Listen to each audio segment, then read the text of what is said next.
We have to look at Bitcoin. I always try to go over Bitcoin really quickly for you guys. Again, what have we seen?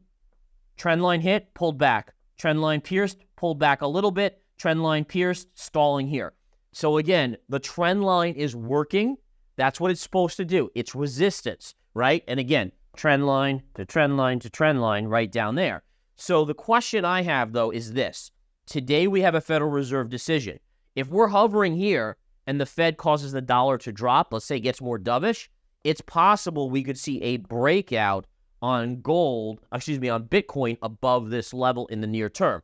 Now, again, you might see people getting very bullish in crypto, saying, oh, here we go with all-time highs. Don't get too excited. Let the charts guide you. Take the emotion out of it. Again, as soon as I got control of my emotion and learned the charts, I became an 10x better trader, 100x better trader, basically a profitable trader. The emotion is what screws you every single time. Look back at all of the trades that you've done. You either went in too heavy because you were emotionally thinking it was a no-brainer, or you got whipped out of the trade because you got emotional and you probably had too big of a position. So, in any case, this is what we have here. If we break out on Bitcoin, this is your short-term resistance right here, just about 28,400 to 500. That would be your next target to the upside. If it gets through that, this trend line up here, which is right around 30,000, the even number of 30,000, that would be your next level of resistance. All right, so we'll watch that very closely. In a recent Capitol Hill showdown, the House Financial Services Committee put a hurdle in the path of the U.S. central bank digital currency, CBDC. They've endorsed a bill to slow down its progress. But wait, why? Privacy is the buzzword here. They want to safeguard citizen privacy and prevent the Federal Reserve from wandering into the surveillance territory. Some call it a necessary step, like Rep. Tom Emmer, the bill's advocate. But it's not all cheers. Rep. Maxine Waters, the committee's top Democrat, sees this as innovation's roadblock. She warns about the U.S. falling behind nations like China in shaping global CBDC norms. The bill's timing, amid other crucial financial reforms and a potential government shutdown, adds more spice to the debate. Now, the Senate's watching closely, with Democrats holding the majority and the Senate Banking Committee showing mixed feelings about digital assets. The bill's future hangs in the balance. The Federal Reserve, in the middle of all this, remains cautious. They're not diving into CBDC creation just yet, but admit to ongoing research. Michael Barr, Vice Chairman for Supervision, notes that any CBDC moves would need White House directives and congressional nods. Switching gears, let's talk Bitcoin predictions. The crypto world's buzzing with forecasts from all corners, be it technical wizards, celebrities, or experts. Now, there's a chart that caught our eye. Bitcoin for Beginners, an analyst, mapped out a 4-year overlap starting in 2022.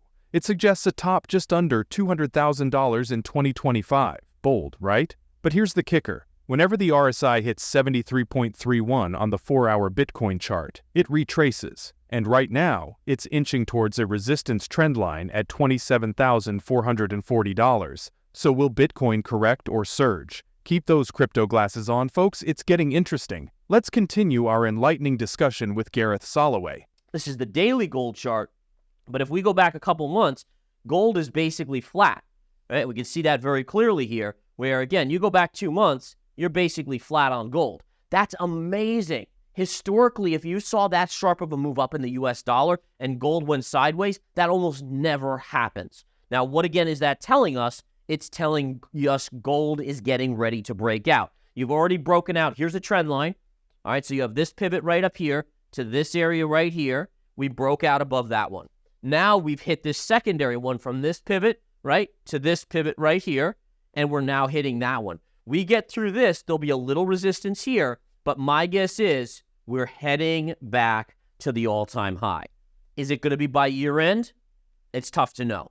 Timing, when you get into these nuances of timing, super hard to know. Is it by December? Is it by January? By February? Who knows? But the chart, again, is telling us this is going up. And by the way, and I've said this before to you guys, but always remember that the central banks, there's data on this, and the central banks are loading up on gold. And when you have, think about how ridiculous this is. They're literally the ones that have the printing presses. All right, and if they have control of the printing presses and they're buying gold, what does that tell you about the currency that they can print? Does it say that, oh, their currency, whether it's euros or Japanese yen or yuan or dollars, oh, those currencies will be really good? Not really, right? If they wouldn't be buying massive amounts of gold if they thought their currencies were going to hold their value. It's telling us something. And by the way, is that net positive for Bitcoin? Yeah, over the longer term, over the next 2, 4, 6 years, absolutely, in my opinion, it is strong for Bitcoin. But again, Bitcoin is still partially a risk asset. So you have to take that into account. It doesn't necessarily mean short term it's strong for Bitcoin. Longer term, it really is. So basically what we have here is a poll. I said, does the market rally after the Federal Reserve decision tomorrow or fall? And what's fascinating about this, guys, look at the split here. You have chop and remain unchanged, 35%. You have fall lower, 30.8%, and rally higher, 34.1%. Personally, I don't know if I've ever seen numbers that close when it comes into a Fed's decision. What this tells us is clearly people have no clue. And I'm going to include myself on that. In general, based on the Fed today, you know they're not going to raise rates, so that's not even an issue.